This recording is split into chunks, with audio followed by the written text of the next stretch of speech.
Welcome to Leo Mix Vlog. Mga idol, samahan nyo ako muli. Ay bibisita sa ating silo sa Bayawak. Baka sakaling meron na at ilang araw natin hindi napuntahan yun eh. Tingnan natin baka sakaling nagalaw na yung ating silo. So yan, nandito na tayo sa malapit sa ay, may dinaanan na. Parang bago lang oh. Dinaanan ng tao. Naku. Naku, wala na yung ating naku. May nakagalaw sa ating silo, mga idol. Ay, oops, ang dulas. Wala na oh.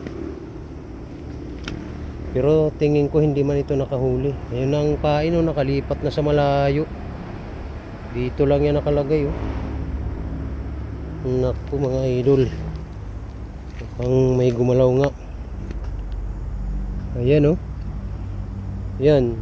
Yung blue na yon, dito yung nakalagay. Dito sa na to. Nandoon na sa malayo mga idol. Lumipat. At meron ditong sako. Oh, bag na sako. May pumunta dito mga idol na tao.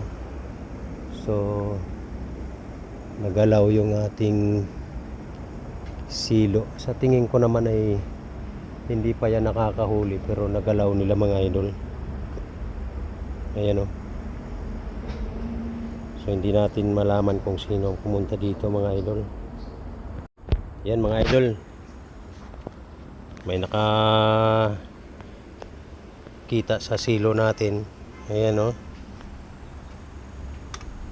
Ikas yung ating silo at yung lagayan ng ating pain nandoon na, napakalayo. So ibig sabihin may nakapunta dito at ginalaw yung ating silo sa Bayawak. So wala na naman tayong mahihita nito mga idol. Lilipat na lang natin to ng ibang pwesto. So ayan, tatanggalin ko na lang ito mga idol. Lilipat natin ng ibang pwesto kasi may nakatuklas na eh. So pag binalik natin ito dito, gagawin nila, sila ulit ang pupunta, titingnan ulit nila ito. So baka maunahan tayo. Pinakamaganda, tanggalin ko na lang ito at ilipat ko ng ibang pwesto mga idol.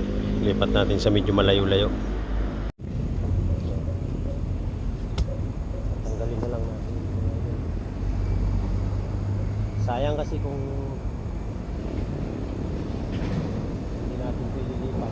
mahuli, hindi silang makikinabangan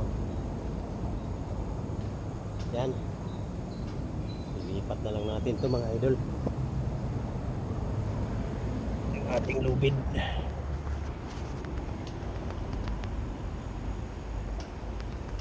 Palatandaan talaga na may pumunta kasi nalipat yung nakalipat ng sabit.